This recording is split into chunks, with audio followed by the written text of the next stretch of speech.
إن الحمد لله نحمده ونستعينه ونستغفره ونعوذ بالله من شرور أنفسنا ومن سيئات أعمالنا من يهده الله فلا مضل له ومن يضلل فلا هادي له ونشهد أن لا إله إلا الله وحده لا شريك له ونشهد أن سيدنا وحبيبنا ومولانا محمدا عبد الله ورسوله صلى الله تعالى عليه وعلى آله وصحبه وسلم الذي أكمل الله به قصر النبوة أي ختم الله به النبوة واحكم أن لا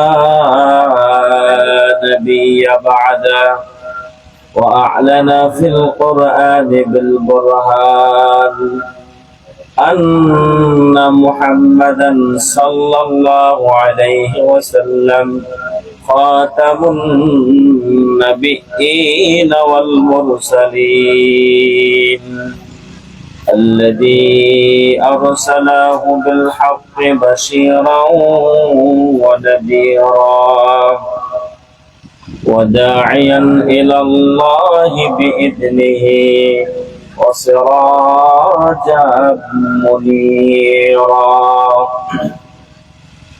فقد قال الله تعالى في كلامه المجيد والفرقان الحميد أعوذ بالله من الشيطان الرجيم بسم الله الرحمن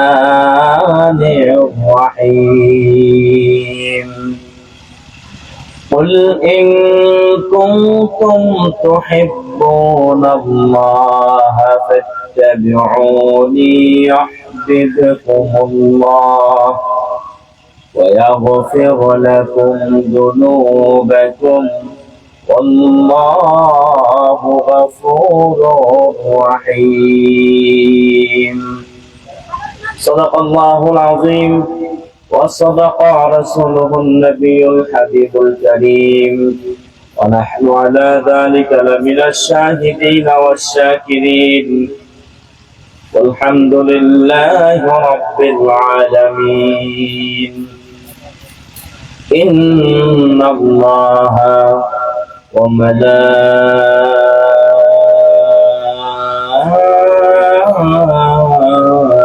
وملائكته يصلون على النبي يا أيها الذين آمنوا صلوا عليه وسلموا تسليما اللهم جرے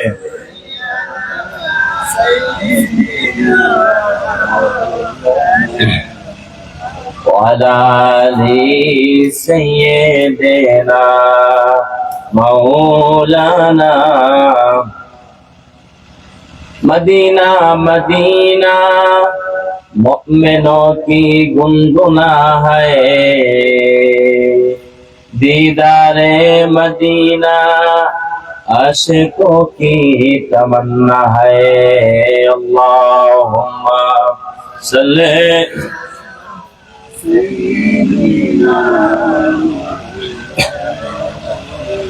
وعلى آل سيدنا مولانا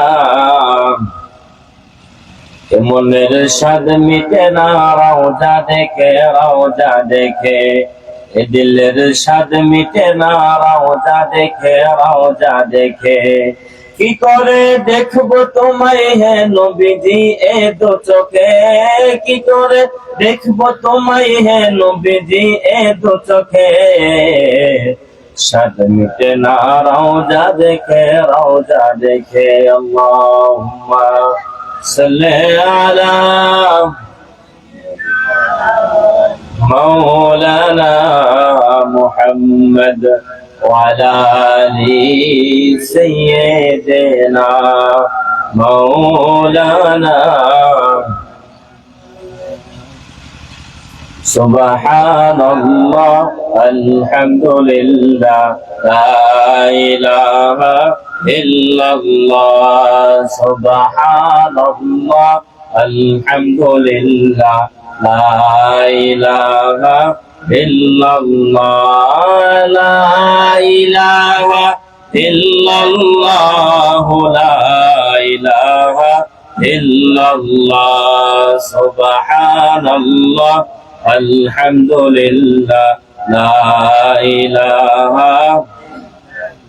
তুমি বাঁচাও তুমি মারো অবিরত ক্ষমা করো তুমি বাঁচাও তুমি মারো অবিরত ক্ষমা করো ধরার যে জন তাকেই ধরো ধরার যে জন তাকেই ধরো তোমার মুঠোয় সবই আল্লাহ সুবহানাল্লাহ আলহামদুলিল্লাহ লা ইলাহা ইল্লাল্লাহ সুবহানাল্লাহ আলহামদুলিল্লাহ লা ইলাহা তোমার রিজিকে পরে অবাধ্য হই কেমন করে তোমার রিজিকে পরে অবাধ্য হই কেমন করে খুঁজে না পাই কোনো ভাষা খুঁজে না পাই কোনো ভাষা শুকর গুজার করার আল্লাহর সুবহানাল্লাহ আলহামদুলিল্লাহ লা ইলাহা ইল্লাল্লাহ সুবহানাল্লাহ আলহামদুলিল্লাহ লা ইলাহা لا إله إلا الله محمد رسول الله صلى الله عليه وسلم উত্তরবর্ণী লতিফিয়া ইসলামী যুব সংঘের উদ্যোগে ইসলামী মহাসম্মেলনের সম্মানিত প্রধান অতিথি হাফিজ মাওলানা মারজান আহমদ চৌধুরী সাহাব বারাকাল্লাহু ফি উমরি সহ হাযরাত উলামায়ে কেরাম তুলাবায়ে ইজাম আগন্ত সম্ভ্রান্ত সুধী মণ্ডলী আমার মুরব্বী বাবারা যুবক ভাইয়েরা পর্দার আড়ালের সতী সাথী মা ও বোনেরা সকলকেই হৃদয়ের গভীর থেকে জ্ঞাপন করছি মোবারকবাদ সবটুকু শুকরিয়া আল্লাহ সুবহান মহিয়ান গরিয়ান সর্বশক্তিমান রব্বুল আলামিন আহকামুল হাকিমিনের দরবারে যিনি আমাদেরকে সুস্থ রেখেছেন আমাদেরকে এশারের নামাজ জামাতে পড়ার সুযোগ করে দিয়েছেন এবং আল্লাহ সুবহানাহু ওয়া তাআলা আজকের এই নূরানি ঈমানি ইরফানি মাহফিলে আসার বসার কোরআন হাদিস থেকে কিছু লুৎফ নেওয়ার মতন যে সুযোগ আল্লাহ তাআলা আমাদেরকে করে দিয়েছেন আসুন আমরা সকলে সে মহান মনিবের দরবারে একবার শুকর গুজার হই সকলে উচ্চাসিত আওয়াজে বলে আলহামদুলিল্লাহ আরো জোরে বলে রব্বানা লাকাল হামদ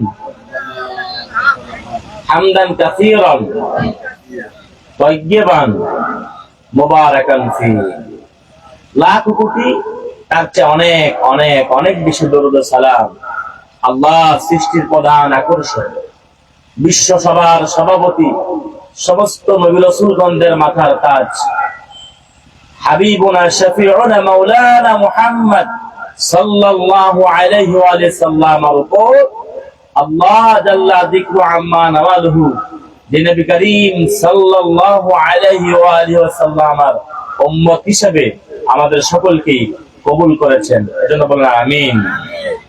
আমার ভাইরা, আজকের এই মাহফিলটি এটি সামাজিক কোনো পর্ব নয়, এটি রাজনৈতিক কোনো মঞ্চ নয়। বেলাসাক এটি বেহেশতের বাগান। এই বেহেশতের বাগানে আল্লাহ আমাদেরকে বেহেশতি মানুষ হিসেবে কবুল করেছেন। আলহামদুলিল্লাহ বলেন। আল্লাহ আমাদেরকে কবুল করেছেন বিদায় আমরা আজকের মাহফিলে আসতে পেরেছি, বসতে পেরেছি। এই এলাকায় মাহফিল হচ্ছে, অনেক মানুষের পড়াও কপাল পোড়া না কিসমতওয়ালা মানুষ যারা আপনার এই মাহফিলে আসার সুযোগটুকু তারা পাই নাই। তো ভাইয়ারা আমার, আপনারা এখানে বসে আছেন, আপনাদের জন্য আকাশ জমিন দোলক বোলক আপনাদের জন্য দোয়া হচ্ছে। সুবহানাল্লাহ বলবেন না? আপনারা এখানে বসে আছেন, আপনারা এখানে আসার আগে একদল রহমতের ফেরেশতা আপনাদেরকে প্রটোকল দিয়ে, মিছিল দিয়ে এই মাহফিল এনে বসিয়ে দিয়েছেন। ক্বাবলা ইনকিতাইল হাফলা, এই মাহফিল ভঙ্গের আগে একদল ফেরেশতা সরেজমিনের রিপোর্ট নিয়ে আল্লাহর কাছে চলে যাবেন। আল্লাহ সুবহানাহু ওয়া তাআলা ফেরেশতাদেরকে জিজ্ঞেস করবেন, ফেরেশতারা উত্তরবর্ণী লতিফিয়া ইসলামী যুব সংঘের উদ্যোগে আয়োজিত আজকের এই মাহফিল আমার বান্দাদেরকে তোমরা কি অবস্থার মধ্যে দেখে এসেছো? ফেরেশতারা বলবেন, আল্লাহ আমরা তোমার বান্দাদেরকে দেখে এসেছি অবস্থায় ইয়াহমাদুনাক ওয়া ইউসাব্বিহুনাক ওয়া ইয়াজকুরুনাক। আল্লাহ তোমার বান্দারা তোমার জিকির করছে, তোমার তাসবিহ পড়ছে, তোমার পবিত্রতা ঘোষণা করছেন।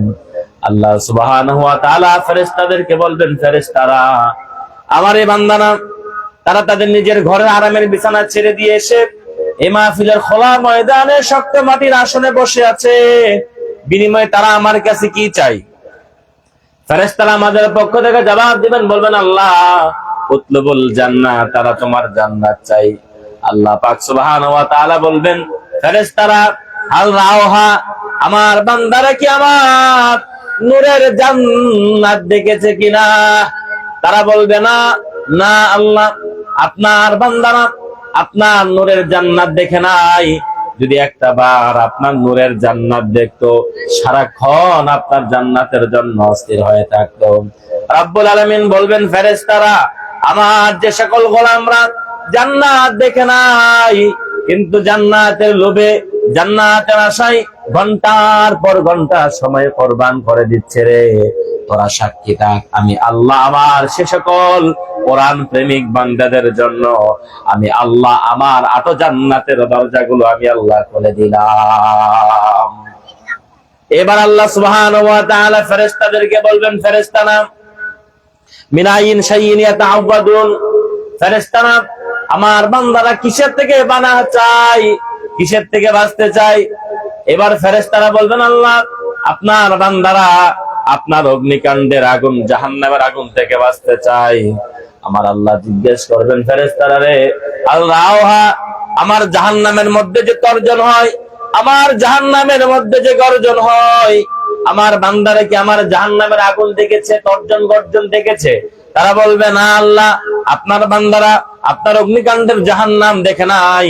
যদি একটা বার আপনার অগ্নিকাণ্ডের জাহান্নাম দেখতো, তারা সারাক্ষণ জাহান্নাম থেকে বাঁচার জন্য আপনার ইবাদতে নিমজ্জিত হয়ে থাকতো।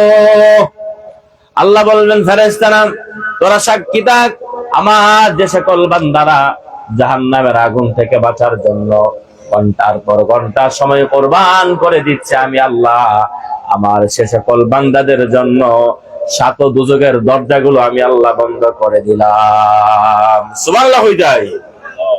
এজন্য ভাইয়ারা আমার, আপনারা এসেছেন, আপনাদের জন্য আকাশ এবং জমিনে দুলুক আর বুলুকে আল্লাহর হাবিব সাল্লাল্লাহু আলাইহি ওয়াসাল্লাম বলেছেন, ওয়া ইন্নাল আলিমা লা ইস্তাগফির লাহু মান ফিস সামাওয়াতি ওয়া মান ফিল আরদ হাত্তা আল হিতানা ফিল মা। আকাশ এবং জমিনে, নদী আর সমুদ্রে, এমনকি নদী আর সমুদ্রের কোটি কোটি মাছ আপনাদের জন্য আল্লাহর কাছে মাফের দোয়া করতে আছেন। কারো না কারো দোয়া তো আল্লাহর কাছে কবুল হবেই হবে, এতে কোনো সন্দেহ। তাহলে আমরা কি বিদায় মোনাজাত করতে পারি? আমরা কি নিয়াত নিয়ত করতে পারি? আজকের মাহফিলে বিদায় মোনাজাত করে আমরা নিষ্পাপ হয়ে, বেগুনাগার মাসুম হয়ে, আল্লাহ ওয়ালা হয়ে, জান্নাতি হয়ে বাড়ি যেতে চাই। কারা কারা দুই হাত তুলে আল্লাহকে দেখায়? আল্লাহ পাক এই হাতগুলোকে জান্নাতি হাত হিসেবে কবুল করুক, আমিন।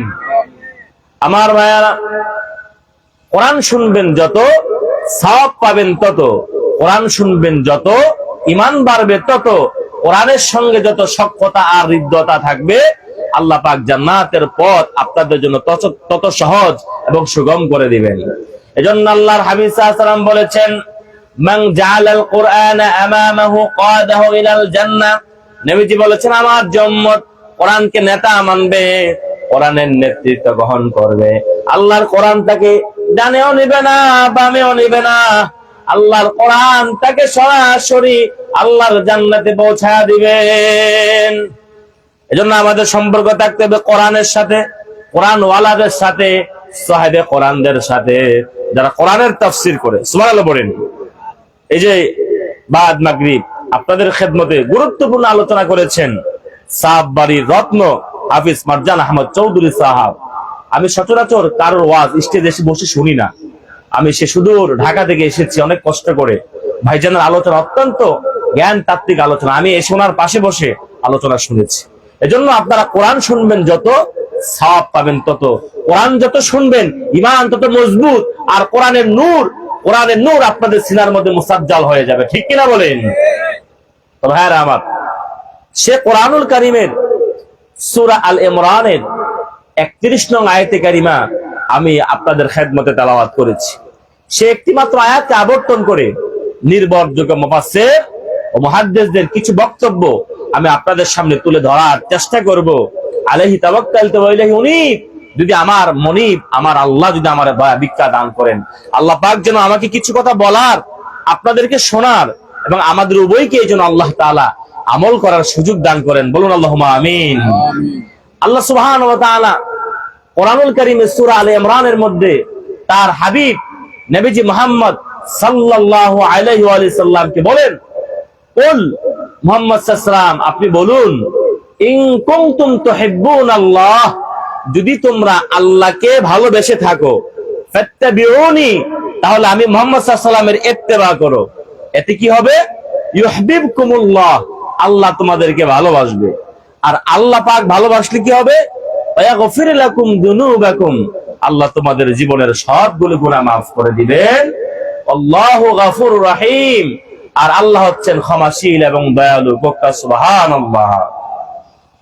আমার ভাইরা, আল্লাহ সুবহানাহু ওয়া তাআলাকে এই পৃথিবীতে যত মানুষ আছে সবাই আমরা আল্লাহকে ভালোবাসি। ভালোবাসি কিনা বলেন? সবাই আপনার আল্লাহকে ভালোবাসি না? আল্লাহকে ভালো না বাসলে কখনো ঈমানদার হওয়া যাবে? ভালোবাসার কতগুলো প্রকার আছে। হুকমান ভালোবাসা 5 প্রকার। আল্লামা বদরুদ্দীন আইনি রাহমাতুল্লাহ আলাইহি উমদাতুল কারি শারহু সহিহুল বুখারীর মধ্যে ভালোবাসার প্রকার করতে গিয়ে তিনি বলেন, হুকমান ভালোবাসা 5 প্রকার। 1 নাম্বার ভালোবাসা হচ্ছে বাবা তার সন্তানকে ভালোবাসে। প্রতিটা বাপ তার সন্তানকে ভালোবাসে। ভালোবাসি কিনা বলেন? যাদের সন্তান নাই তারা বুঝবেন না। সন্তানের প্রতি যে বাবার মায়া, মমতা, স্নেহ, দয়া কতটুকুন কাজ করে একটা বাবাই বলতে পারে। ঠিক কিনা বলেন? সন্তানদের বিপদের সময়, সন্তানদের অসুস্থতার সময় বাবার মন, মার মন যে কতটা দয়ালু হয়, এটা একমাত্র বাপ মা ছাড়া পৃথিবীর অন্য দ্বিতীয় কাউকে বোঝানো সম্ভব নাই। এজন্য ভাইরা আমার, এই যে বাবা তার সন্তানকে ভালোবাসে, এই ভালোবাসার সম্পর্ক কিসের সাথে? ইয়াল মুহাব্বাতুল্লাতী তাতাআল্লাকু বিশ-শাফাকাত, এই ভালোবাসার সম্পর্ক দয়ার সাথে, মায়ার সাথে, মমতার সাথে, স্নেহের সাথে। আমার ভাইরা, সেজন্য আল্লাহর পক্ষ থেকে এই জমিনে যত নবী রাসূলগণ এসেছেন, সব নবী তার উম্মতের নিকট পিতার সমতুল্য। ইন্না রাসূলাল্লাহি কাল আবি লিল উম্মতি ফিশ-শাফাকা, দয়ার ক্ষেত্রে, মায়ার ক্ষেত্রে প্রত্যেকটা নবী তার উম্মতের নিকট দয়ালু পিতার সমতুল্য। ওয়ালাকিন্নান নাবিয়্যাল্লাযী লা নাবিয়্যা বা'দাহু ইয়াকুনু আশফাকা আলাইহিম ওয়া আহদা লাহুম ওয়া আজদা লাহুম, কিন্তু যিনি আখির নবী, নবিকুল সম্রাট মুহাম্মদ সাল্লাল্লাহু আলাইহি ওয়াসাল্লাম, তিনি উম্মতের নিকট সর্বশ্রেষ্ঠ দয়ালু পিতার সমতুল্য। বলেন আল্লাহু আকবার। একজন বাবা তার সন্তানকে যতটা ভালোবাসে, একজন নবী তার সন্তানকে ততটাই ভালোবাসে। আর আমার প্রিয় নবীজি মুহাম্মদ সাল্লাল্লাহু আলাইহি ওয়াসাল্লাম তিনি তার উম্মতদেরকে পৃথিবীর মধ্যে সবচেয়ে সন্তানদের মতন বেশি ভালোবাসেন। আমার ভাইয়েরা, আবার সন্তান তার বাপকে ভালোবাসে। এই ভালোবাসা কেমন ভালোবাসা? এটা সম্পর্ক হচ্ছে ইয়াল মুহাব্বাতুল্লাতি তাতাআল্লাকু বিল জালালাত। এই ভালোবাসা সম্পর্কে বড়ত্বের কারণে আমার বাপ আমার জন্ম দিয়েছে। বাপ যদি চোর হয়, ডাকাত হয়, সন্তান তার বাপরে ভালোবাসে। পুলিশ দৌড়ায়, র্যাব দৌড়ায়, হ্যাঁ আর্মি দৌড়ায়, কিন্তু সন্তান তার বাপকে মায়া দিয়ে আগলায় রাখে। কারণ বাপ যত খারাপ হোক না কেন, সন্তান তার বাপকে ভালোবাসে এজন্যই যে আমার বাপ আমার জন্ম দিয়েছে। ঠিক কিনা বলেন আমার ভাইয়েরা? 3 নম্বর ভালোবাসা হচ্ছে স্বামী তার স্ত্রীকে ভালোবাসে, স্ত্রী তার স্বামীকে ভালোবাসে। এটা কেমন ভালোবাসা? আল্লামা আইনি বলেন ইয়াল মুহাব্বাতুল্লাতি তাতাআল্লাকু বিশ-শাহওয়াত। এই ভালোবাসার সম্পর্ক জৈবিক, যার খাঁটি বাংলা হচ্ছে দৈহিক। এজন্য স্বামী স্ত্রী যত কাছে থাকে ভালোবাসা তত বাড়ে, স্বামী স্ত্রী যত দূরে থাকে ভালোবাসা তত কমতে থাকে।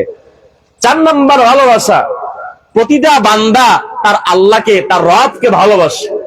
এই ভালোবাসার সম্পর্ক কিসের সাথে?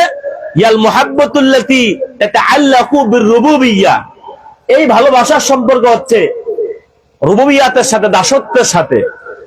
বান্দা যত বেশি তার রবকে ভালোবাসবে, তার রবের গোলামের জিনজির সে তার গলার মধ্যে নিজেকে আবদ্ধ করে নিবে।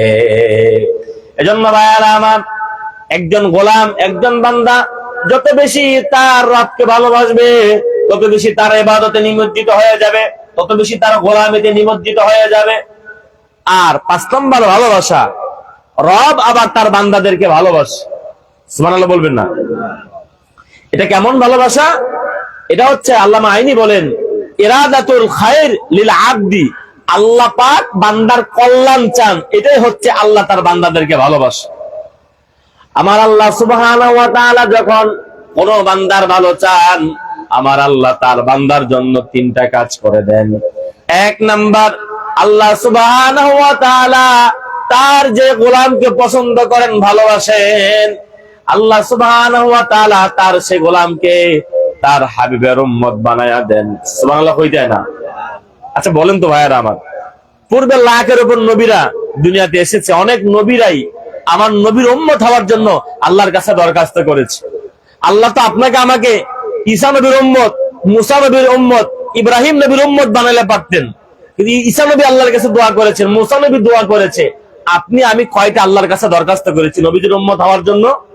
এই যে আল্লাহ আপনাকে আমাকে ভালোবাসেন বিদায় আল্লাহ পাক আপনাকে আমাকে তার রাসূলের উম্মত বানিয়েছেন। এর চাইতে দয়া কি আমাদের উপর আর হতে পারে? আমার আল্লাহ সুবহানাহু ওয়া তাআলা যখন তার কোন গোলামকে ভালোবাসেন, আমার আল্লাহ তার গোলামের জন্য 3টা কাজ করে দেন। 1 নাম্বার, আল্লাহ সুবহানাহু ওয়া তাআলা তার সে গোলামকে তার হাবিবের উম্মত বানায়া দেন। 2 নম্বরে, আল্লাহ সুবহানাহু ওয়া তাআলা তার জীবনের সবগুলো গুনাহ আমার আল্লাহ মাফ করে দেন। 3 নম্বরে, আল্লাহ সুবহানাহু ওয়া তাআলা তার সে গোলামকে তার হাবিবের উম্মত বানায়া দেন। 3 নম্বরে, আল্লাহ সুবহানাহু ওয়া তাআলা তার সে গোলামকে রাসূলুল্লাহর রক্ত জড়া দ্বীনের ইলম, দ্বীনের সমঝদার আল্লাহ তাআলা বানায়া দেন। সুবহানাল্লাহ বলেন। এজন্য আল্লাহর হাবিব বলেছেন, মাইয়ুরিদিল্লাহি বিহি খায়রা ইউফাক্কিহু ফিদ-দ্বীন। আল্লাহ যার কল্যাণ চান, আল্লাহ তার দ্বীনের সমঝদার বানায়া দেন। সুবহানাল্লাহ কইতাই। এজন্য ভাইয়ারা আমার, আল্লাহ সুবহানাহু ওয়া তাআলা বলেন, কুল, মুহাম্মদ সাল্লাল্লাহু আলাইহি ওয়াসাল্লাম আপনি বলুন, ইন কুনতুম তুহিব্বুনাল্লাহ, যদি তোমরা আল্লাহকে ভালোবেসে থাকো। তাহলে আমরা সবাই আল্লাহকে ভালোবাসি কিনা বলেন? জোরে বলেন। আমরা আল্লাহকে ভালোবাসি।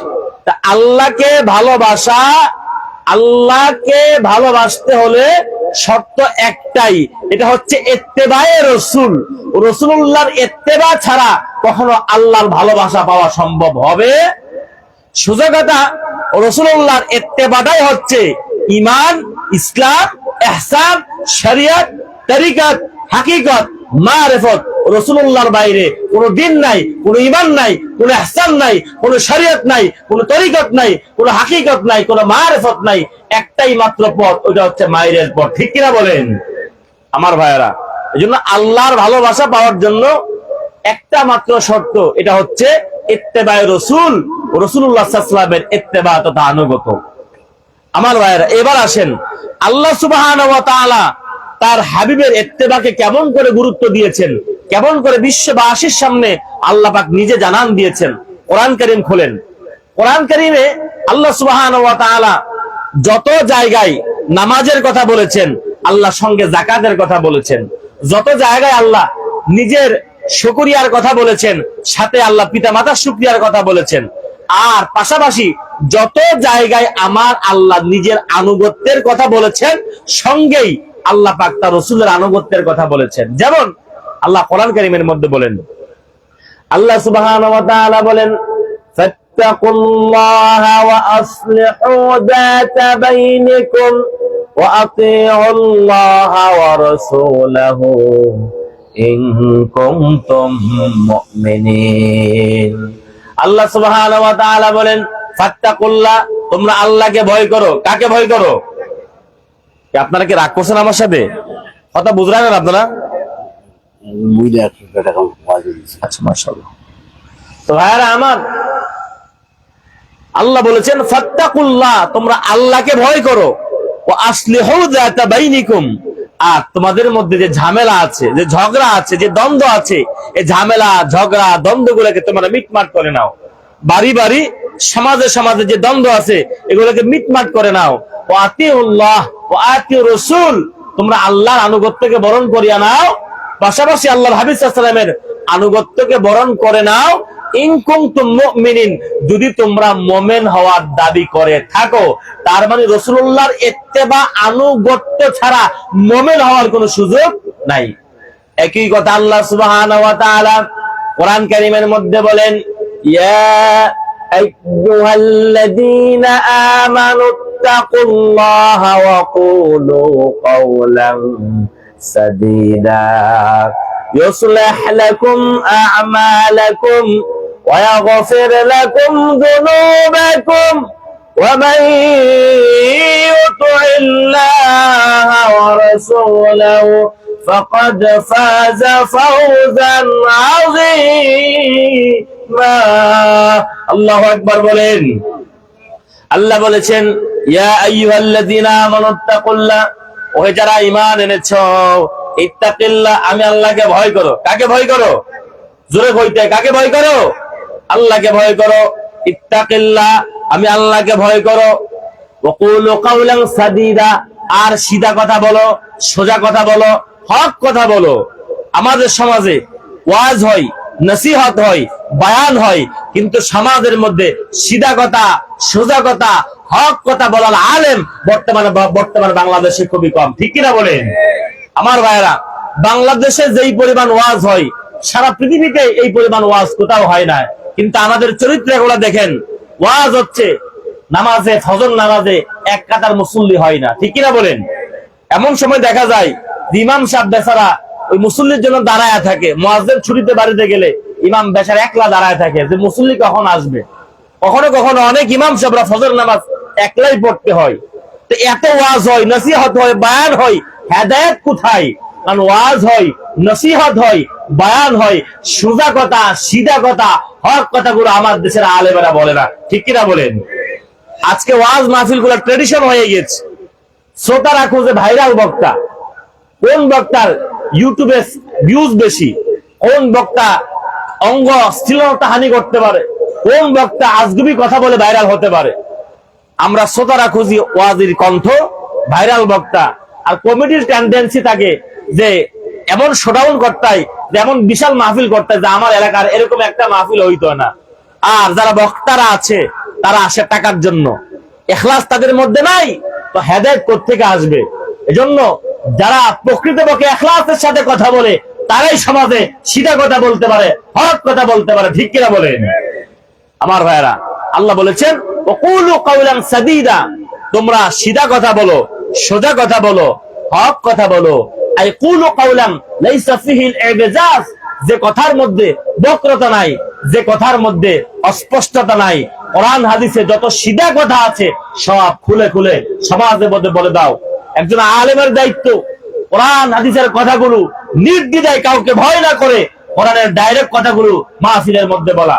একজন পীরের উচিত খানকার মধ্যে কোরআনের হক কথাগুলো বলা। একজন খতিবের উচিত কোরআনের হক কথাগুলো মিম্বরে তীব্র গতিতে বজ্রের গতিতে বলে দেওয়া। ঠিক কিনা বলেন আমার ভাইরা? আমাদের দেশে ওয়াজ হয়, নসিহত হয়, হক কথা হয় না, সৎ কাজের আদেশ হয় না, অসৎ কাজের বাধা হয় না। অথচ আল্লাহ সুবহানাহু ওয়া তাআলা বলেছেন, কুনতুম খায়রা উম্মাতিন উখরিজাত লিন-নাস তা'মুরুনা বিল মা'রুফি ওয়া তানহাউনা 'আনিল মুনকার। আল্লাহ সুবহানাহু ওয়া তাআলা বলেছেন, কুনতুম খায়রা উম্মাহ, তোমরা হচ্ছে সর্বশ্রেষ্ঠ জাতি। আই আখরাজাহুল্লাহু লিন-নাস, আল্লাহ তোমাদেরকে মানুষের জন্য নিয়োজিত করে দিয়েছেন। তা'মুরুনা বিল মা'রুফ, তোমরা সৎ কাজের আদেশ করবা, অসৎ কাজে বাধা দিবা। আচ্ছা বলেন তো ভাইরা আমার, সৎ কাজের আদেশ আর অসৎ কাজের বাধা বলতে আমরা কি বুঝি? সৎ কাজের আদেশ আর অসৎ কাজের বাধা বলতে আমরা বুঝি যে ইমাম সাহেব মুসল্লিদের গায়ে গিয়ে পিঠে গিয়ে হাত মারবে আর বলবে, ভাই নামাজ পড়েন, নামাজ খুব ভালো জিনিস, নামাজ না পড়লে আমল নামায় গোনা হবে। এটা সৎ কাজের আদেশ না, এটা হয় নসিহত, এটা হয় ওয়াজ, এটা হয় বায়ান। আর সৎ কাজের আদেশ হচ্ছে এটা যে নামাজ পড়তে হবে, নামাজ না পড়লে এক ওয়াক্ত নামাজের জন্য তোমার পিঠে 5টা দৌড়া লাগানো হবে। এটা সৎ কাজের আদেশ। ঠিক কিনা বলেন? আজকে এখান থেকে যদি আমি সারা রাত মদের বিরুদ্ধে বলি, জানার বিরুদ্ধে বলি, মদ জানা বন্ধ হবে? কখনো বন্ধ হবে না। অথচ যদি আপনাদের বড় লেখা থানা থেকে যদি এক গাড়ি পুলিশ আছে, এই এলাকায় একটা মাদক কারবার খুঁজে পাওয়া যাবে? সৎ কাজের আদেশ অসৎ কাজের বাধা করতে হবে পদ্ধতি 3টা। শাসক তারা লাঠির মাধ্যমে সৎ কাজের আদেশ অসৎ কাজের বাধা দিবে, আলেমরা জবানের মাধ্যমে করবে, আর সাধারণ মানুষ সেটাকে অন্তরের মাধ্যমে বাস্তবায়ন করবে। আল্লাহ আমাদেরকে বোঝার তৌফিক দেখ, বলেন আমিন। আল্লাহ সুবহানাহু ওয়া তাআলা বলেন, ওয়াকুলু কাওলান সাদীদা, সিধা কথা বলো, সোজা কথা বলো। ইউসলিহ লাকুম আমালাকুম, আল্লাহ তোমাদের আমলগুলোকে পরিশুদ্ধ করে দিবেন। নামাজ পড়তে গিয়ে ত্রুটি হয়, রোজা রাখতে গিয়ে ত্রুটি হয়, হজ করতে গিয়ে ত্রুটি হয়। তুমি যদি সমাজের মধ্যে হক কথা বলো, রাষ্ট্রের মধ্যে হক কথা বলো, পরিবারের মধ্যে হক কথা বলো, আল্লাহ সুবহানাহু ওয়া তাআলা তোমার আমলগুলোকে পরিশুদ্ধ করে নেবেন। ওয়া ইয়াগফির লাকুম যুনুবাকুম, আর আল্লাহ তোমার तमाम জীবনের গুনাহগুলোকে আমার আল্লাহ মাফ করে দিবেন। তারপর আল্লাহ বলেন, ওয়া মান ইউতি'িল্লাহ ওয়া রাসূলাহু ফাকাদ ফাযা ফাওজান আযীমা। তোমরা আল্লাহর আনুগত্যকে বরণ করে নাও, পাশাপাশি আল্লাহর হাবিব নবীজি মুহাম্মদ সাল্লাল্লাহু আলাইহি ওয়াসাল্লামের আনুগত্যকে বরণ করে নাও। ইন কুনতুম মুমিনিন, তোমরা যদি মুমিন হওয়ার দাবি করে থাকো, তোমরা যদি সফলতার শীর্ষ সোপানটা লাভ করতে চাও, তাহলে আল্লাহর আনুগত্যের পাশাপাশি আল্লাহর হাবিবের আনুগত্যকে তোমরা বরণ করে নাও। এজন্য আল্লাহর আনুগত্য যেখানে, রাসূলুল্লাহর আনুগত্য সেখানে, যেখানে আল্লাহর জিকির সেখানে নবীজির জিকির, যেখানে আল্লাহর আদেশ মানতে হয় সেখানে নবীজির আদেশ মানতে হয়। ঠিক কিনা বলেন আমার ভাইয়েরা? রাসূলুল্লাহর আনুগত্যটাকে আল্লাহ নিজের আনুগত্য বলেছেন।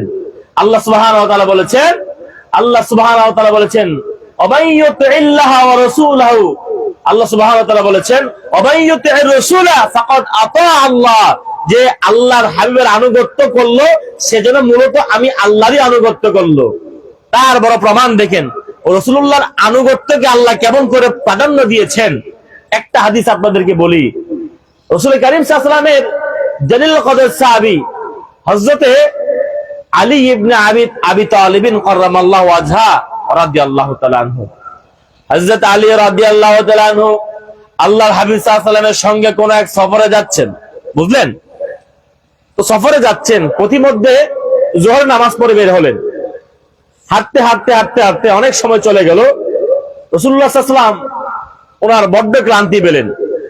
আল্লাহর হাবিব সাল্লাল্লাহু আলাইহি ওয়াসাল্লাম আলীকে বললেন, আলী আমার বড্ড ক্লান্তি পেয়েছে, আমি একটু বিশ্রাম ফরমাবো।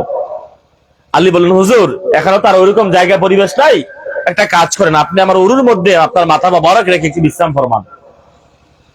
আল্লাহর হাবিব সাল্লাল্লাহু আলাইহি ওয়াসাল্লাম হযরত আলীর উরুর মধ্যে মাথা মোবারক রেখে শুয়ে গেলেন। রাসূল কারীম সাল্লাল্লাহু আলাইহি ওয়াসাল্লাম ঘুমায়া গেলেন। ঘুমাইতে ঘুমাইতে ঘুমের সময়টা অনেক লম্বা থেকে লম্বা হতে লাগলো। ওই দিক থেকে আসরের নামাজের ওয়াক্ত ঢুকে আসর নামাজের সময় চলে যাচ্ছে তো যাচ্ছে, যাচ্ছে তো যাচ্ছে। এখন হযরত আলী যখন দেখলেন নামাজের সময় মোটামুটি চলে যাচ্ছে, তিনি দ্বিধাদ্বন্দ্বে পড়ে গেলেন, আমি কি নামাজ পড়বো না নবীজিকে ডাক দেব, নবীজিকে ডাক দেব না নামাজ পড়বো। এই দ্বিধাদ্বন্দ্বে তিনি পড়ে গেলেন, শাকের করাতের মধ্যে পড়ে গেলেন। নামাজ পড়া ফরজ, আবার নবীজির আনুগত্য করা ফরজ। সুবহানাল্লাহ হইতে না। নামাজ পড়া যেমন ফরজ, রাসূলুল্লাহর ইত্তেবা করাও ফরজ। এখন হযরত আলী চিন্তা করেন, আমি কি নামাজ পড়বো না নবীজিরা ডাক দেব, নবীজিরা ডাক দেব না নামাজ পড়বো, কোনটা আগে করব? এই অবস্থায় চিন্তা করতে করতে এমত অবস্থায় সূর্য ডুবে গেল, আসর শেষ হলো, মাগরিবের ওয়াক্ত দুকুল হয়ে গেল। হযরত আলীর চোখ বেয়ে বেয়ে পানি অজস্র দ্বারা পড়তে শুরু করলো। কয়েক ফোঁটা পানি রাসূল করিম সাল্লাল্লাহু আলাইহি ওয়াসাল্লামের গাল মোবারকের মধ্যে পড়লেন। আল্লাহর হাবিব সাল্লাল্লাহু আলাইহি ওয়াসাল্লাম ঘুম থেকে উঠে দেখেন আলী কান্না করছে। আলী, কি ব্যাপার, কান্না করছো কেন?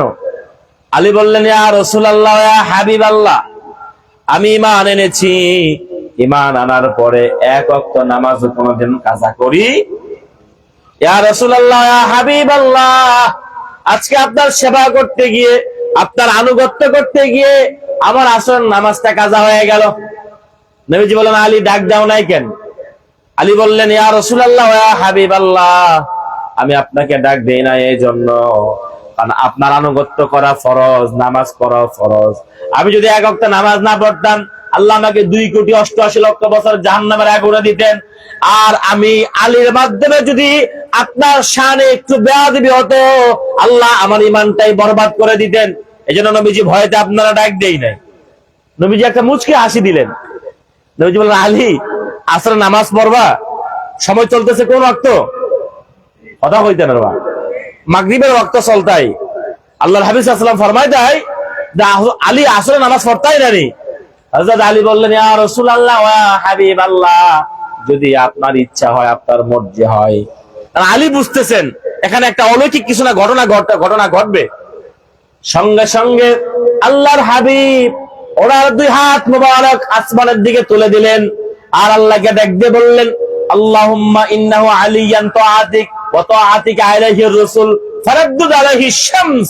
আল্লাহ, এতক্ষণ যাবত আলী তোমার গোলামি করেছে। আচ্ছা বলেন তো, এতক্ষণ যাবত আলী কি আল্লাহর গোলামি করছে না নবীজির গোলামি করছে? জোরে কইতে হয়, নবীজির গোলামি করছেন তাই। তো আল্লাহ নবী বলেন, আল্লাহ, এতক্ষণ যাবত আলী তোমার গোলামি করেছে, তার মানে রাসূলুল্লাহর গোলামিটাই আল্লাহর গোলামি, আল্লাহর গোলামিটাই রাসূলুল্লাহর গোলামি। ঠিক কিনা বলেন? আল্লাহর হাবিব সাল্লাল্লাহু আলাইহি ওয়াসাল্লাম বললেন, আল্লাহ, এতক্ষণ যাবত আলী তোমার গোলামি করেছে, তোমার রাসূলের গোলামি করেছে। ফারাদ্দুদ আলাইহিস শামস, আমার আলীর জন্য আল্লাহ তুমি সূর্যটাকে কামব্যাক করে দাও, সূর্যটাকে ফিরিয়ে দাও। হাদিসের রাবি হচ্ছেন আসমা বিনতে উমাইর। তিনি বললেন, আমি দেখলাম আল্লাহ হাবিব সাল্লাল্লাহু আলাইহি ওয়াসাল্লাম ওনার হাত মোবারক আঙ্গুল দ্বারা ইশারা করলেন, ডুবন্ত সূর্যটা উদিত হয়ে আবার পূর্ব দিকে চলে আসছে। রাসূলুল্লাহ 4 রাকাত নামাজ ইতমিনানে কলবের সঙ্গে আদায় করেছে, সূর্য আবার ডুবে গিয়েছেন। বলেন সুবহানাল্লাহ। আমার ভাইরা, আপনি আমি তো সেই নবীর উম্মত, যেই নবী আঙ্গুলের ইশারায় ডুবন্ত সূর্য উদিত হয়ে যায়, যেই নবীর আঙ্গুল মোবারকের ইশারায় চন্দ্র দ্বিখণ্ডিত হয়ে যায়, যে নবীজির জমিন থেকে পা বাড়ালে আরশে আজিমে চলে যায়। ঠিক কিনা বলেন? আমার ভাইরা, সেই নবীজির আনুগত্যকে আল্লাহ কেমন করে ফরজ করলেন? সহিহ আল বুখারী 2য় খণ্ড, কিতাবুত তাফসীর, আবওয়াবুত তাফসীর, বাবু ফাজলি ফাতিহাতিল কিতাব, হাদিস নাম্বার 4774 নম্বর হাদিস। হাদিসের রাবি হচ্ছেন হযরতে আল্লাহর হাবিব সাল্লাল্লাহু আলাইহি ওয়াসাল্লামের হাদিসের মধ্যে আসছে আবু সাঈদ মুআল্লা, আবু সাঈদ খুদরি আছে একজন, আরেকজন রাবি হচ্ছেন বুখারীতে আসছে যার হাদিস আবু সাঈদ ইবনে মুআল্লা।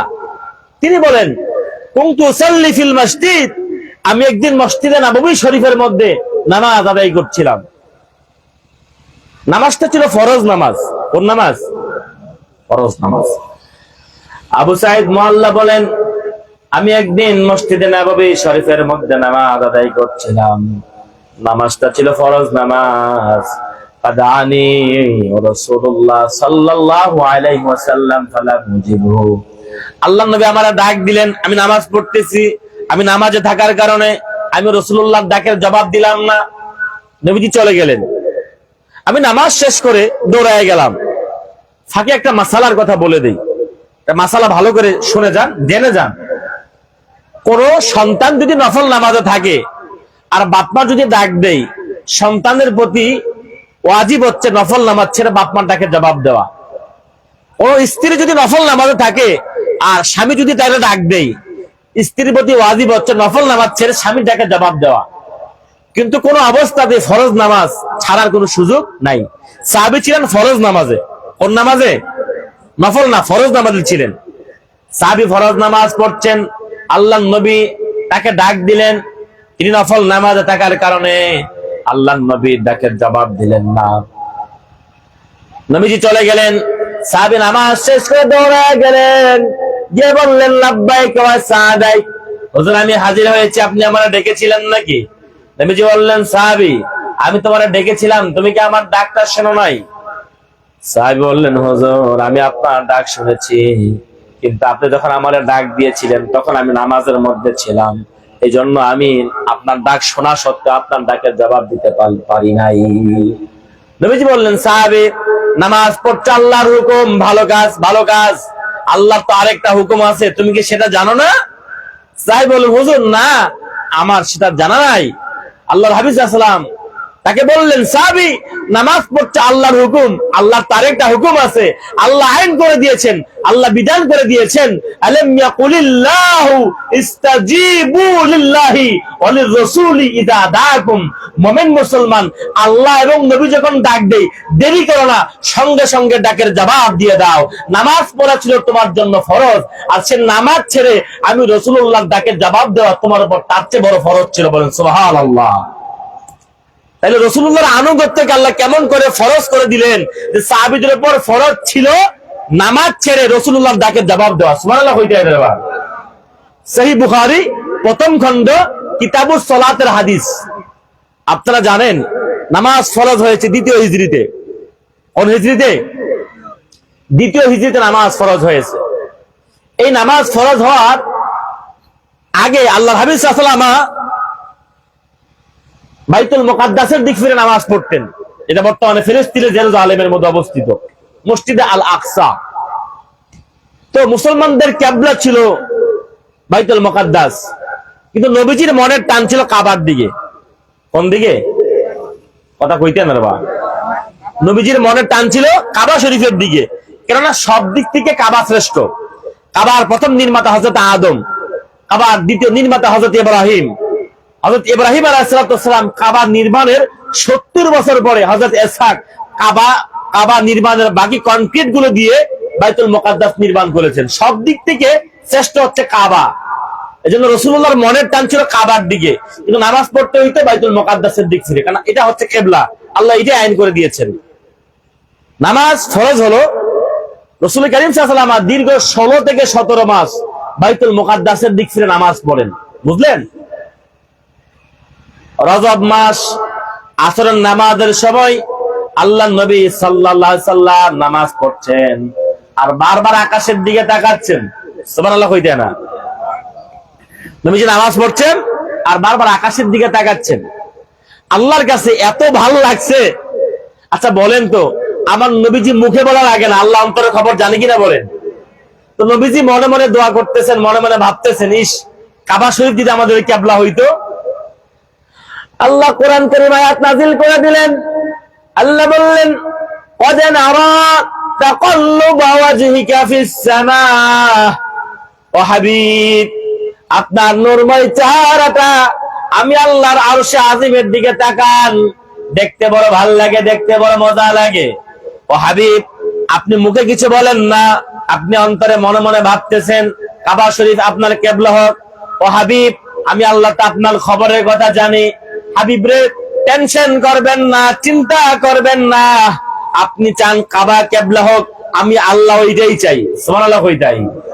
আল্লাহ বললেন, ফাওয়াল্লি ওয়াজহাকা শাতরাল মাসজিদিল হারাম। আল্লাহু আকবার বলেন।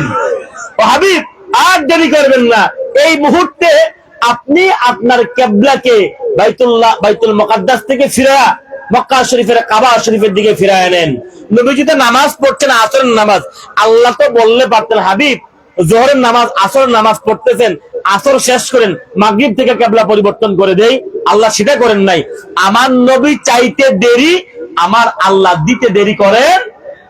নবীর কথা কেমন করে মঞ্জুর হয়, আজও সেই মসজিদ সাক্ষী দেই, মসজিদে জুল কিবলাতাইন, দুই কিবলাওয়ালা মসজিদ, আজও সাক্ষী দেই নবীর দোয়া কেমন করে মঞ্জুর হয়। সুবহানাল্লাহ বলেন। বলছেন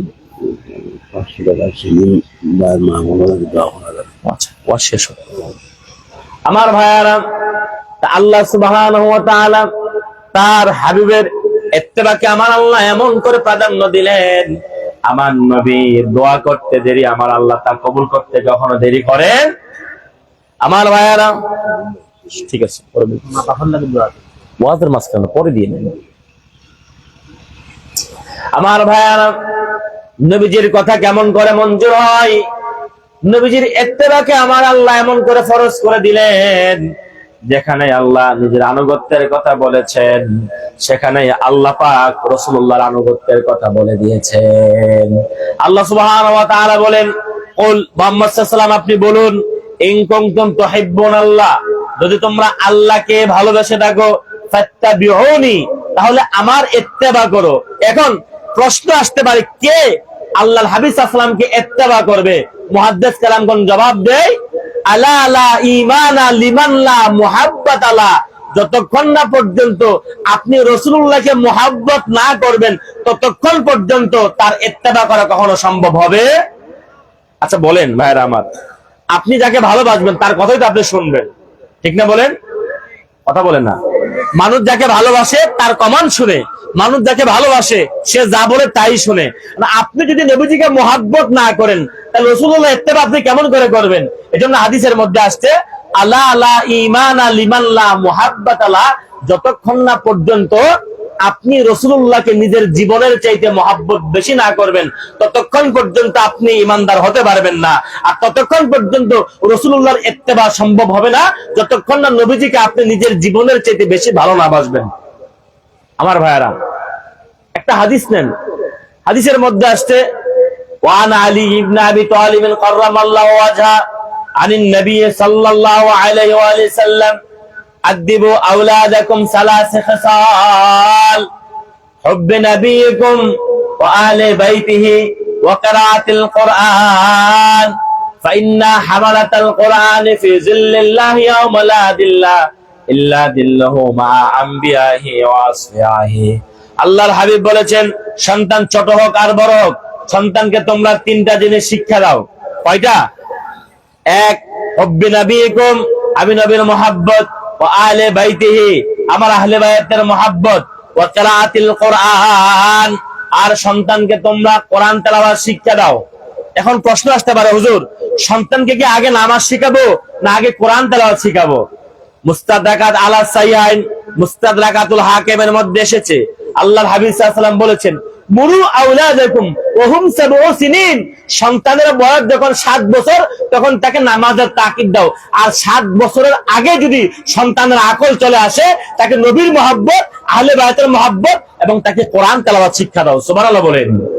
তার মানে সন্তানের আকল আসলে নামাজের আগে তাকে কোরআন তেলাওয়াত শিক্ষা দিতে হবে, নবীর মুহাব্বত শিক্ষা দিতে হবে, নবীর আহলে বাইতের মুহাব্বত শিক্ষা দিতে হবে। আমার ভাইয়েরা, আমি মুহাব্বত ভালোবাসার প্রকার আগে বলেছিলাম 5 প্রকার। কয় প্রকার মনে আছে আপনাদের? ভালোবাসার প্রকার হুকমান বলেছিলাম 5 প্রকার। এবার আসেন জিনসাল মুহাব্বত আবার 3 প্রকার। একটা মুহাব্বতে ঈমানি, মুহাব্বতে তাবিঈ, মুহাব্বতে আকলি। মুহাব্বতে ঈমানি হচ্ছে আল্লাহ এবং আল্লাহর নবীর জন্য ভালোবাসা। ঈমান, আমরা আল্লাহকে দেখি নাই, নবীকে দেখি নাই, কোরআনের কথা শুনে নবীজির হাদিসগুলো 1500 বছর পরে পরে পরে আমরা আল্লাহকে ভালোবাসি, নবীজিকে ভালোবাসি, এটা মুহাব্বতে ঈমানি। আর মুহাব্বতে আকলি মানে মন না চাইলেও আল্লাহ এবং আল্লাহ রাসূলকে ভালোবাসতে হবে, এটা হচ্ছে আইন বিধান, মানে জোর করে হলে ভালোবাসতে হবে। আর মুহাব্বতে তাবী বলা হয় ওই মুহাব্বত, আল্লামা আনোয়ার শাহ কাশ্মীর রাহমাতুল্লাহ আলাইহি ফাইজুল বারি শারহু সহিহুল বুখারীর মধ্যে লিখেন, ওইটা ওই প্রকার মুহাব্বত যেই প্রকার মুহাব্বত হচ্ছে ইয়াল মুহাব্বাতুল্লাতি মালাত ইলাইহিন নাস, মানে মন না চাইলে অটোমেটিকলি ভালোবাসা চলে আসে। এটা হচ্ছে মুহাব্বতের তাবিঈ। সুবহানাল্লাহ বলেন। একটা হাদিস শোনায় আপনাদেরকে, তাহলে বুঝতে পারবেন যে সাহাবীরা আল্লাহর হাবিব সাল্লাল্লাহু আলাইহি ওয়াসাল্লামকে কতটুকু ভালোবাসে। আমার ভাইয়ারা, কোরআন সাক্ষী, হাদিস সাক্ষী, সাহাবায়ে কেরাম রিদওয়ানুল্লাহি তাআলা আলাইহিম আজমাইনরা আল্লাহর হাবিব সাল্লাল্লাহু আলাইহি ওয়াসাল্লামকে যতটা ভালোবাসতে পেরেছে, পূর্বের লাখের উপর নবীর উম্মতেরা তাদের নবীকে এতটা ভালোবাসতে পারে না। সুবহানাল্লাহ হইতে পারে। একটা প্রমাণ আপনাদেরকে দিচ্ছি। নবী করিম সাল্লাল্লাহু আলাইহি ওয়াসাল্লামকে যে মুহাব্বতের তাবিঈর প্রমাণ নেন। উহুদের যুদ্ধ শুরু হলো। কোন যুদ্ধ? উহুদের যুদ্ধ শুরু হয়ে গেল।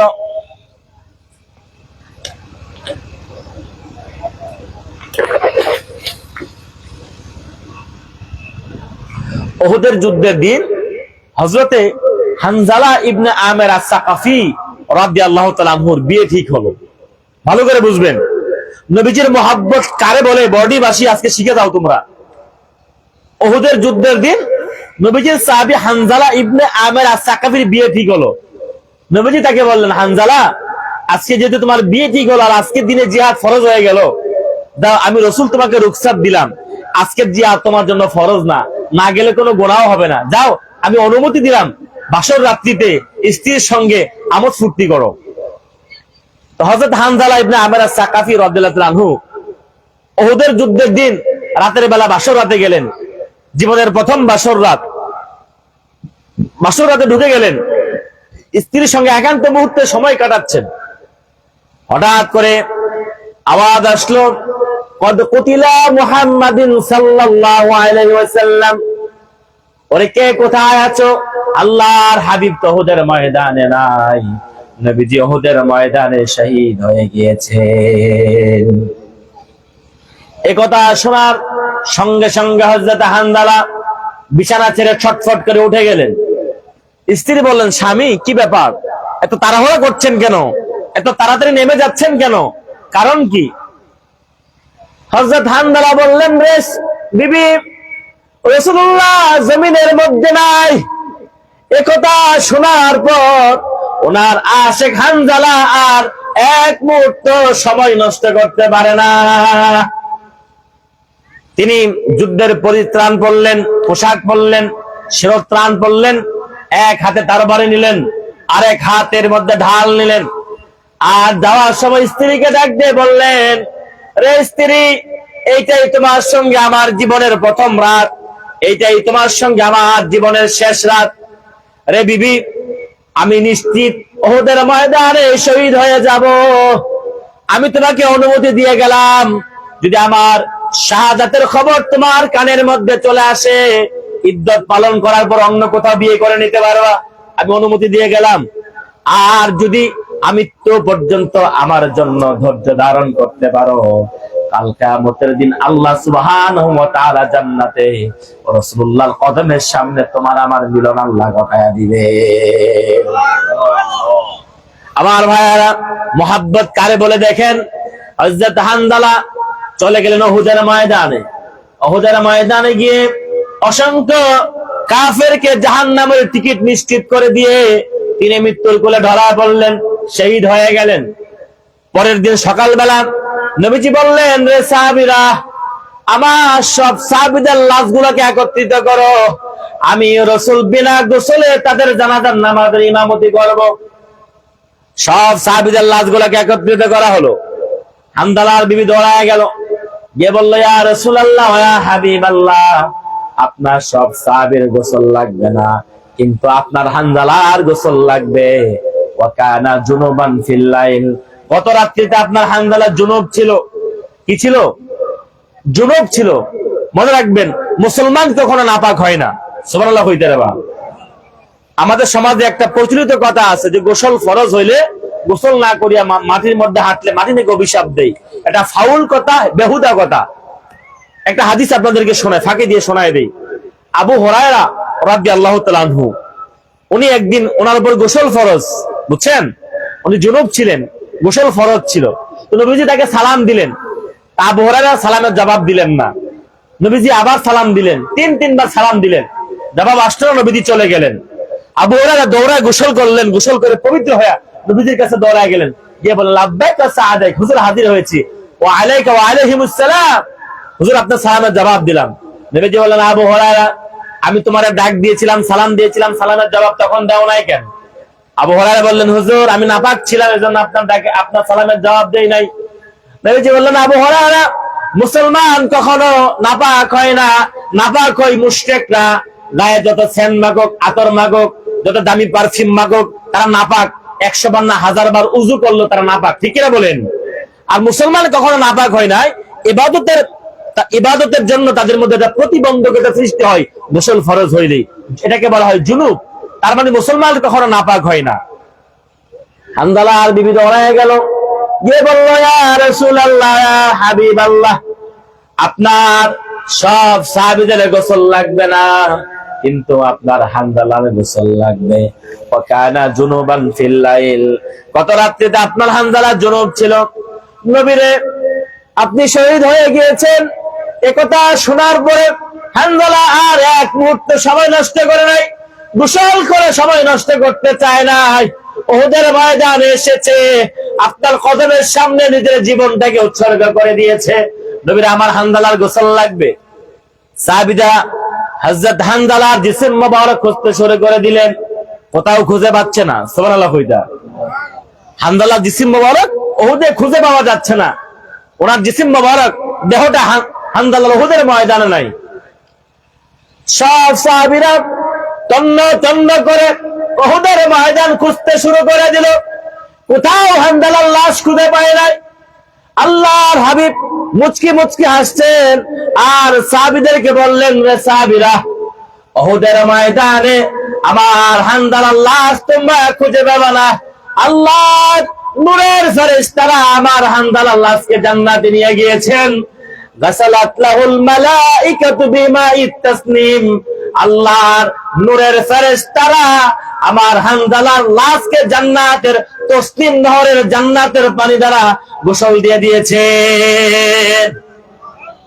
দুনিয়ার কোন সাধারণ পানি নয়, জান্নাতের পানি দ্বারা আমার হানজালার গোসল আল্লাহ জান্নাতে দিয়ে দিয়েছেন। সুবহানাল্লাহ বলেন।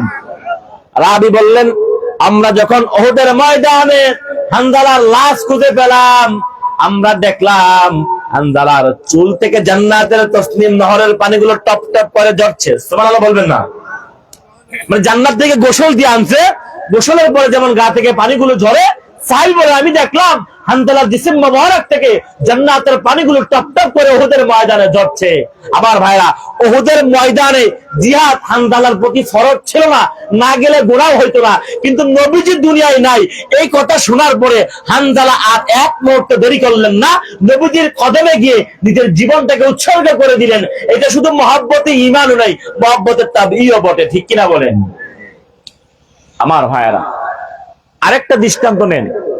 আল্লাহর পক্ষ থেকে আসবাবুল মুহাব্বা আরবা, মহব্বতের কারণ 4টা। কয়টা? ওয়াজ বুঝেন না আপনারা? এই যে কোন মানুষকে আপনি ভালোবাসবেন, এই ভালোবাসার কারণ কয়টা? 4টা। আসবাবুল মুহাব্বা আরবা, ভালোবাসার কারণ হচ্ছে 4টা: জামাল, কামাল, ইহসান, কারাবাত। আবারও বলছি, জামাল, কামাল, ইহসান, কারাবাত। আল্লাহ পাক সুবহানাহু ওয়া তাআলা এই পৃথিবীতে অনেক নবীকে আল্লাহ সৌন্দর্য দিয়েছেন, কিন্তু পূর্ণতা আল্লাহ দেন নাই। আবার অনেক নবীকে আল্লাহ পূর্ণতা দিয়েছেন, সৌন্দর্য দেন নাই। কোন নবীকে আল্লাহ ইহসান দিয়েছেন, কারাবত দেন নাই। আবার কোন নবীকে আল্লাহ কারাবত দিয়েছেন, ইহসান দেন নাই। আল্লাহ পাক এক নবীকে একটা দিলে আরেকটা দেন নাই। কিন্তু বড় মজার বিষয়, আজ থেকে 1500 বছর আগে আল্লাহ আমার রাসূলকে একসাথে 4টা গুণ দিয়েছেন। আল্লাহ নবীজিকে যেমন দিয়েছেন জামাল, তেমন দিয়েছেন কামাল, যেমন দিয়েছেন কামাল তেমন দিয়েছেন ইহসান, যেমন দিয়েছেন ইহসান তেমন দিয়েছেন কারাবাত। সুবহানাল্লাহ। কইতা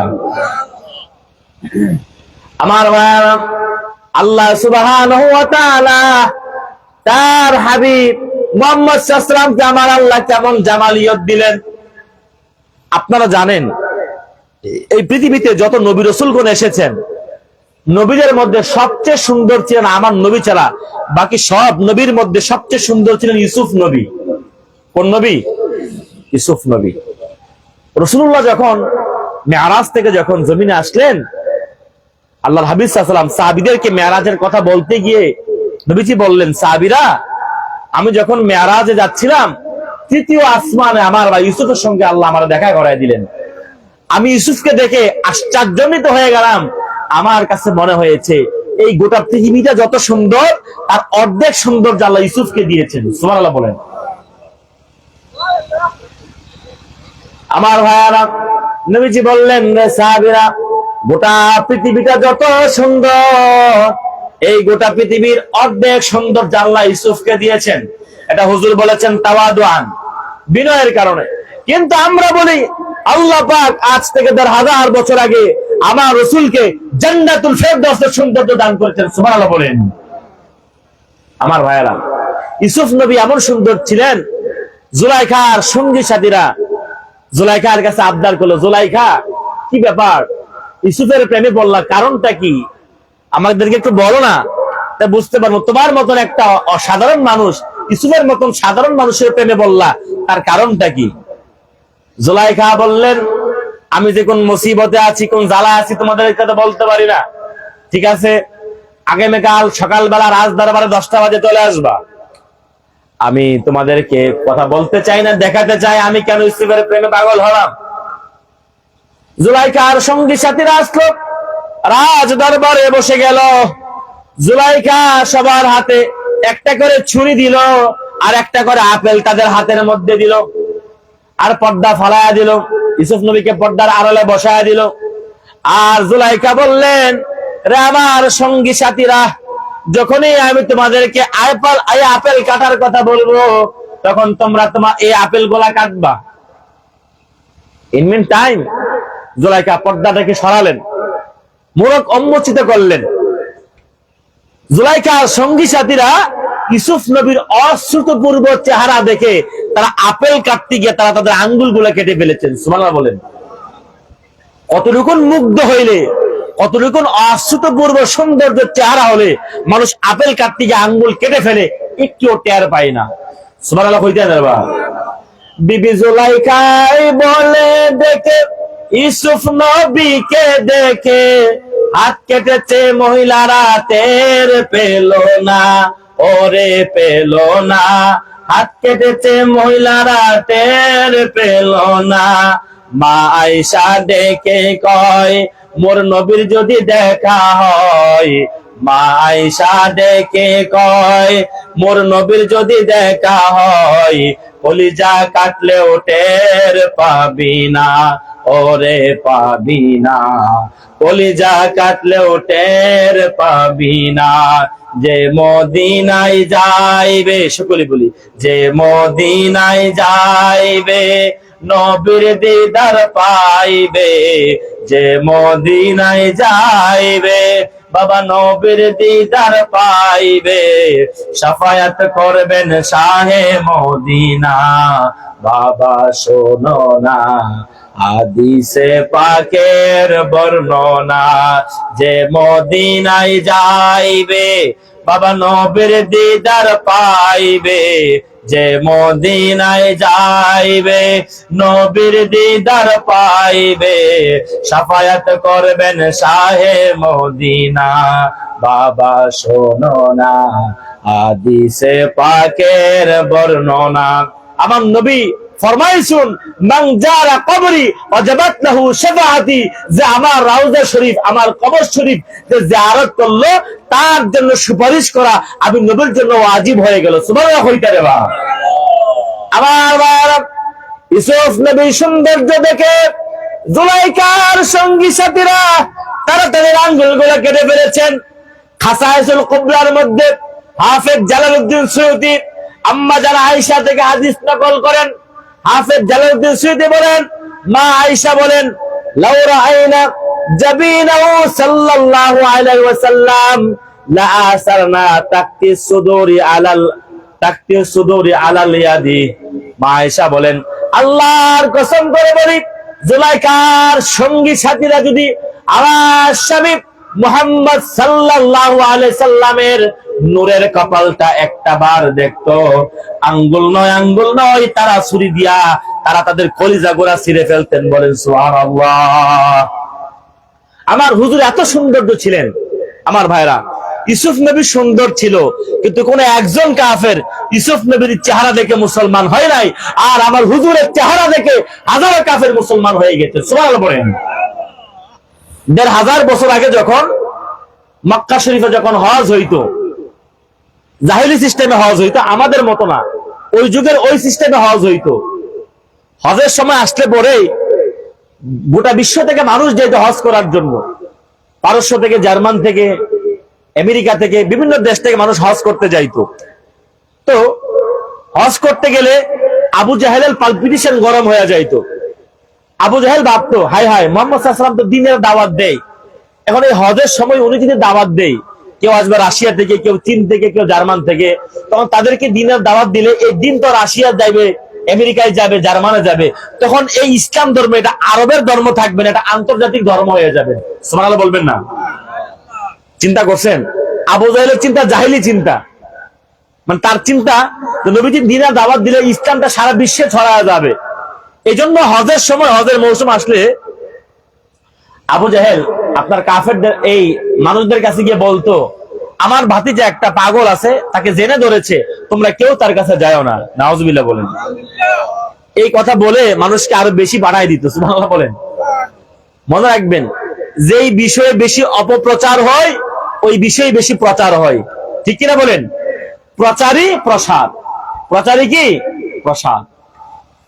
আবু জাহেল পারস্য থেকে একজন দার্শনিক আসছে, রোম থেকে, ফ্রান্স থেকে একজন আসছে হজ করার জন্য।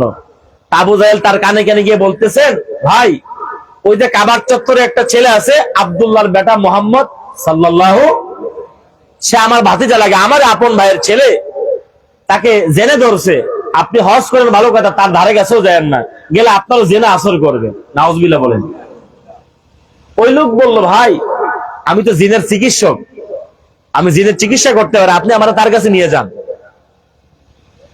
আবু জাহেল বলল, ভাই, তার এমন বড় জিনে ধরেছে যে আপনি তাকে ধরতে গেলে উল্টা আপনারই ধরবে। তিনি বললেন, ভাই, জীবনে বহুত জিন আমি জানছি, একবার আমার নিয়ে যান তার কাছে। মানে সে যাবে যাবে, শেষ পর্যন্ত সে আল্লাহর হাবিবের কদম মোবারকের সামনে গেলেন। সুবহানাল্লাহ বলেন।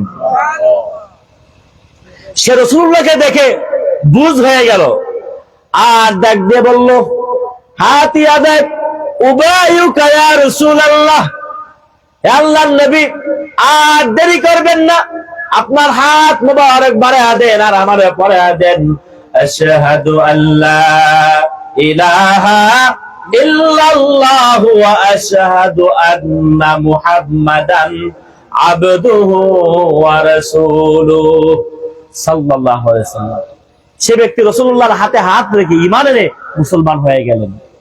এবার আবু জাহেলের সঙ্গে তার আবার দেখা হয়ে গেল। আমার ভাইয়েরা, এইবার আবু জাহেলের সঙ্গে তার দেখা হয়ে গেল। আবু জাহেল বলল, বলছিলাম না বেটা, তুমি তার কাছে গেলে তোমার জেনে আসর করবে। ওই লোক ডাক দিয়ে বলল, ওয়াল্লাহি, ওই লোকটা ডাক দিয়ে বলল, জীবনে ওয়াল্লাহি মা মিনকুম আহাদুন আ'লা মা আশআরা মিন্নি, জীবনে কত গণকের গণনা পড়েছি, কত দার্শনের দার্শনিক পড়েছি, কত মানুষের সামনে গিয়েছি, কিন্তু কাবার মালিক আল্লাহর কসম করে বলি, মুহাম্মদ সাল্লাল্লাহু আলাইহি ওয়াসাল্লামের চেহারা মোবারক দেখার পর আমার বোঝ হয়ে গিয়েছে, এরকম ব্যক্তিকে জিনে কখনো আসর করতে পারে না, বরং এইরকম ব্যক্তির জিন গোলামি করে। বলেন সুবহানাল্লাহ। আমার ভাইয়েরা, ইউসুফ নবী সুন্দর ছিলেন, কোন একজন কাফের ইউসুফ নবীর চেহারা দেখে মুসলমান হয় নাই, কিন্তু আমার রাসূলুল্লাহর চেহারা মোবারক দেখে হাজারো কাফের মুসলমান হয়ে গিয়েছে। সুবহানাল্লাহ বলেন। আমার ভাইরা, ভালোবাসার কারণ চারটা। কয়টা? জোরে বলেন। এক নাম্বার সৌন্দর্য। মানুষ কিন্তু সৌন্দর্য দেখলেই প্রেমে পড়ে, ঠিক না বলেন? আপনি যাকে পছন্দ করবেন, যাকে ভালো লাগবে, আপনি তার প্রেমে পড়বেন। তো কোন মানুষকে ভালোবাসতে হলে তার সৌন্দর্য দেখা লাগবে। আর আমার রাসূলুল্লাহকে ভালোবাসতে গেলে, রাসূলুল্লাহকে আমার আল্লাহ এমন চেহারা দিয়েছেন, রাসূলুল্লাহকে দেখলে প্রেম ভালোবাসা এমনিতেই জাগে। সুবহানাল্লাহ বলেন। আমার ভাইয়েরা, কামালিয়ত, এই পৃথিবীতে আদম থেকে শুরু করে ঈসা ইবনে মারিয়াম আলাইহিস সালাম পর্যন্ত লক্ষাধিক নবী রাসূলগণ এসেছেন। প্রত্যেকেই দিনের দাওয়াত দিয়েছেন, কেউ শত শত বছর, কেউ হাজার হাজার বছর দাওয়াত দিয়েছেন, কিন্তু আল্লাহ কি দিন পরিপূর্ণ করছেন? কথা বলে না। দিন পরিপূর্ণ হয় নাই। নবীরা লক্ষাধিক নবীরা শত শত বছর দিনের দাওয়াত দিয়েছেন। এক নবী দিনের দাওয়াত দিয়েছেন, কিছু বাকি রেখেছেন, আরেক নবী এসে এটা পূর্ণতা করেছেন। আবার উনি কিছু কাজ বাকি রেখে গেছেন, আরেক নবী এসে ওটাকে পূর্ণ করেছেন, আবার উনি কিছু রেখে গিয়েছেন। এইভাবে নবুয়তের ধারাবাহিকতা চলমানই ছিল। কিন্তু আল্লাহ পাক সুবহানাহু ওয়া তাআলা তার রাসূলকে এমন কামালিয়ত দিয়েছেন, এমন পূর্ণতা দিয়েছেন, রাসূলুল্লাহ সাল্লাল্লাহু আলাইহি ওয়াসাল্লামের মাধ্যমে আল্লাহ দ্বীনকে পরিপূর্ণ করে দিয়েছেন। সুবহানাল্লাহ পড়েন। আমার ভাইয়ারা, বিদায় হজ্জের মৌসুমে আল্লাহর হাবিব সাল্লাল্লাহু আলাইহি ওয়াসাল্লাম শুক্রবার দিন আসর নামাজের পর কাসওয়া নামক উটের মধ্যে নবীজি বসা, আল্লাহ আয়াত নাযিল করে দিলেন। আল্লাহ বললেন, اليوم أكملت لكم دينكم وأتممت عليكم نعمتي ورضيت لكم الإسلام دينا। আল্লাহ বললেন, اليوم أكملت لكم دينكم, আমি আল্লাহ সুবহানাহু ওয়া তাআলা আজকে আমার দিনকে পরিসমাপ্ত করলাম। ও আতমামতু নিআমাতি, এবং আমি তোমাদের উপর আমার নিয়ামতকে পরিসমাপ্ত ঘোষণা করলাম। ওয়ারাদিতু লাকুমুল ইসলাম দীনা, আর দিন হিসাবে, ধর্ম হিসাবে আমি আল্লাহ আমার রাসূলুল্লাহ রক্ত জড়া দিন ইসলামকে আমি আল্লাহ মনোনীত করে দিলাম। বলেন সুবহানাল্লাহ। লাখের উপর নবী শত শত বছরের দিনের দাওয়াত দিয়েছেন, দিন পরিপূর্ণ হয় নাই। আর আমার হুজুর মক্কায় দাওয়াত দিলেন 13 বছর, মদিনা মুনাব্বারায় দাওয়াত দিলেন 10 বছর। এই 23 বছর নবুয়তের জিন্দেগিতে আল্লাহ হুজুরকে কামালিয়ত দিয়েছেন, পূর্ণতা দিয়েছেন। সুবহানাল্লাহ বলেন। আমার ভাইয়েরা, 3 নাম্বার ভালোবাসার কারণ হচ্ছে ইহসান। কি? ইহসান। আমার রাসূলকে আল্লাহ এমন ইহসান দিয়েছেন যা পূর্বের কোন নবীকে আল্লাহ এমন ইহসান দেয় নাই।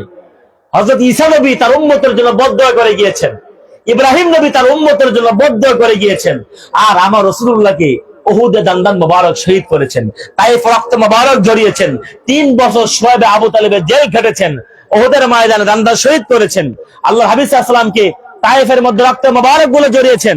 কি ভাই, এই মাইক ঠিক করো, ইকো কমে গেছে কেন? রিভাব দাও। আমার ভাইয়েরা, ঠিক আছে চলবে, একটু কমাও, সাউন্ড একটু কমাও, চলবে, আর ধরো না। আমার ভাইয়েরা, নবীরা সব নবীদেরকে আল্লাহ সুবহানাহু ওয়া তাআলা আবার চলে গেছে। আমার ভাইয়েরা, এই গতকালকে একই অবস্থা, মানে গলা ভেঙে ফেলছি গতকালকে রাতে, অর্ধেক ভাঙা গলা কুমিল্লা থেকে আসছে। ঠিক আছে, চলবে। যে কথা বলছিলাম আমার ভাইয়ারা, যে আল্লাহ সুবহানাহু ওয়া তাআলা তার রাসূলকে এমন পূর্ণতা আল্লাহ পাক দিয়েছেন। মেশিন ডিস্টার্ব নাকি ভাই?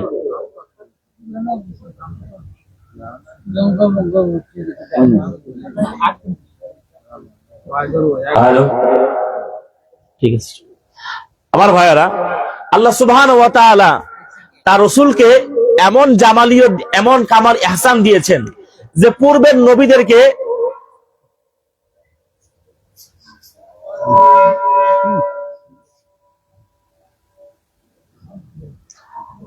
আমার ভাইয়েরা, পূর্বের নবীদেরকে আমার আল্লাহ সুবহানাহু ওয়া তাআলা এমন ইহসান দিয়েছেন, সব নবীকে আমার আল্লাহ। আচ্ছা, ঠিক আছে, ঠিক করেন, 1 মিনিট ঠিক করেন ভাই, একটু সাথ দিতে হবে। জি সাথ দিতে হবে।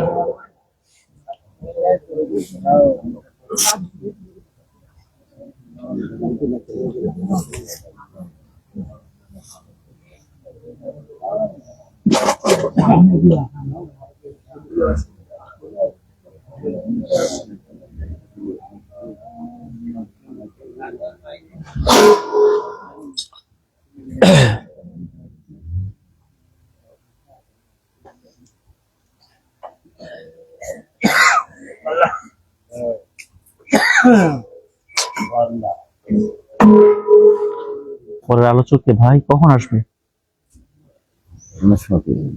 জি,